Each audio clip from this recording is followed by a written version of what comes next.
ముందులో సామీర్ మాట్లాడుతున్నారు. ఇప్పుడు లైవ్ చూద్దాం.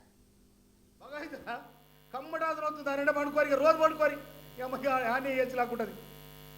ఏం చేస్తారు చెప్పు? దానికి డిపిఆర్ ఇంకా డిసైడ్ కాలే, డిపిఆర్ కూడా డిసైడ్ కాలే. కాకముందే లొల్లి మన సంఘం కాడ సమరం మోగింది, సంఘం దగ్గర సమరం మోగింది. దానికి సమాధానం చెప్పాలి. మానాయకుట కాలం మారు మోగింది, మూసి ప్రక్షాళన కావాలని దానికి సమాధానం చెప్పాలి. చెప్తారా కిషన్ రెడ్డి గారు? ఎందుకు మీకు ఈ లొల్లి? మీరు కేంద్ర మంత్రులు గీడ తిరిగేది ఎక్కడ? దేశం అని తిరగాలి. కేంద్ర మంత్రులు మీరు, పర్యాటక మంత్రులు, బ్రహ్మాండమైన పదవి ఇచ్చారు మీకు. గీడపోయి ఈడమంతం వాడమంతం పాడుకోరు. వద్దాన్ని ఏమైనా వద్దారా? నువ్వు ఏమైనా పోలీసులు అడగున్నారా? ఇదే లగచేరనా? పోయి పాడుకోరి మాచేర పాడుకోరేంది? మాచుకో గిన్నె తీసుకుపోయి గుప్పురు నీళ్ళని ఎలా ఆ మూసిలో ఉంటాయిగా, మూసిలో పోయిన మురికి నీళ్ళని గుప్పైరి లేదా గూడైరు ఒకటి గూడ ఎదిగారు గూడేదురు మీకు అది తెలియదు.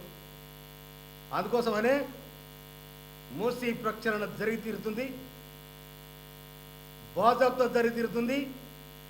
దాంట్లో మీరు మాకేమన్నా ఆడ పండుకుంటునో తిరిగితేనో లేకపోతే డొల్లికు ఆ మూసిలో దొరికి మనకు అక్కడ తేలితేనో మాకేమైనా పేరు వస్తుంది. ఎవరికి పేరు రాదు, ఎక్కడ రాదు. ఎవడు మంచి పని చేస్తే వానికి పేరు వస్తుంది. ఇది చరిత్ర. అంతేగాని మేము ఆడబంతం శనివారం ఇవాళ మంచి రోజే పెట్టుకున్నారు. వాళ్ళు కూడా శనివారం మంచి రోజే పెట్టుకురు.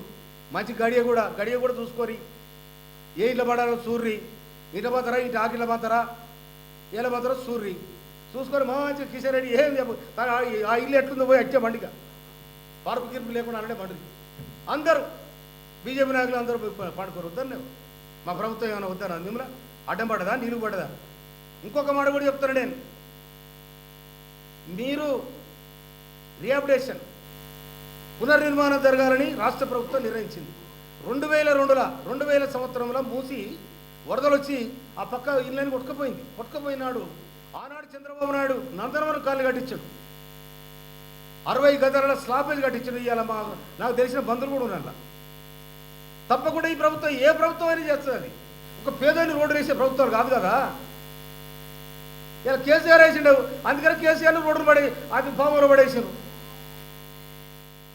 ఇవాళ గవర్నమెంట్ కూడా మూసి ప్రక్షాళన చేయాలంటే, మూసి పునర్జీవనం కావాలంటే అది తప్పకుండా దాని మీకు రిహాబిలిటేషన్ ఉంటుంది. తప్పకుండా పేదలకు సాయం దొరుకుతుంది. వాళ్ళ ఇల్లు కట్టిస్తారు, వాళ్ళకి ఏదైనా జీవనభృతి కల్పిస్తారు. అంతేగాని ఏది లేకుండా ఎక్కడ డిపిఆర్ అంటే డీటెయిల్ ప్రాజెక్ట్ రిపోర్ట్ కూడా ఇంకా తయారు కాలే. కాకముందే మీ ఎరుగులాట, కాకముందే మీరు దుర్గులాట. జరసేపు హరీష్ రావు కేటీఆర్ వచ్చారు, వాళ్ళు దమ్ బట్టి వాళ్ళు వెళ్ళిపోయారు. మళ్ళీ ఇప్పుడు కిషన్ రెడ్డి దమ్ పెట్టుకొని వచ్చాడు. రారి వద్దాను లేవు. అందుకోసమనే కేటీఆర్కు హెచ్చరిస్తా ఉన్నాం. మీరు పోటీ పడుతున్నారు, నువ్వు నీ బావ అధ్యక్ష పదవి నువ్వా నేనా, ఎవరైనా తీసుకొని అంతా అయిపోయింది. గోవిందమంగళం ఇది ఏది లేదు, ఎక్కడ లేదు. రాష్ట్ర ప్రభుత్వం ఇది ప్రజాపాలన సాగుతుంది. ప్రజల కోసం ప్రజల చేత ఎన్నుకోబడ్డ ప్రభుత్వం. ఐఏఎస్ల కాళ్ళు మొక్కించుకునే ప్రభుత్వం కాదు ఇది. ఐఏఎస్ల అడ్మినిస్ట్రేషన్ గౌరవించే ప్రభుత్వం ఇది. ఐఏఎస్ల అడ్మినిస్ట్రేషన్ వాళ్ళ పరిపాలన విధానాన్ని గౌరవించే ప్రభుత్వం. కానీ మీరు ఐఏఎస్ల మీద ఒక దగ్గర కాలు మొక్కించుకుంటారు, ఒక దగ్గర మీకు దాడి చేస్తారు. మీరు ఐఏఎస్లను ఒకరి దగ్గరనే కాలు మొక్కించుకుంటారు, ఒక దగ్గరేమో దాడి చేస్తారు. ఇదేనా మీ హీనమైన సంస్కృతి? ఇదేనా మీ ప్రజాస్వామ్య వ్యవస్థ? ప్రభుత్వాన్ని బదనం చేయాలి, ప్రభుత్వాన్ని చిన్నభిన్నం చేయాలి అంటే నువ్వు కాదు, నీ అబ్బతరం కూడా కాదు.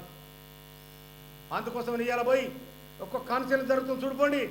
ఏం జరుగుతుందో డెవలప్మెంట్ చూడండి ఒకసారి. 10 నెలల్లో మీరు ఏం చేసినారో 10 నెలల ఇవాళ ఏం జరుగుతుందో చూడండి. మీరు ఇవాళ 500 రూపాయలు సన్న బియ్యానికి, సన్న ఒట్లకు 500 రూపాయలు ఇస్తున్నాం. మీరేం చేసిండ్రు? బేరం చేసుకున్నారు. జిల్లాలే వడ్లను మాఫ్ చేసి వడ్లను లూటి చేసి పడేసారు.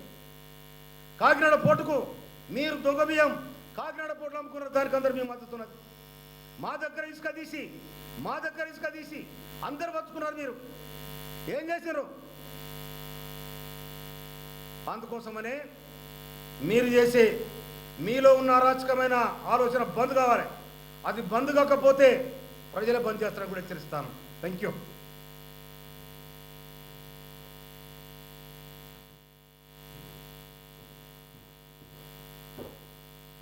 అంతే కదా.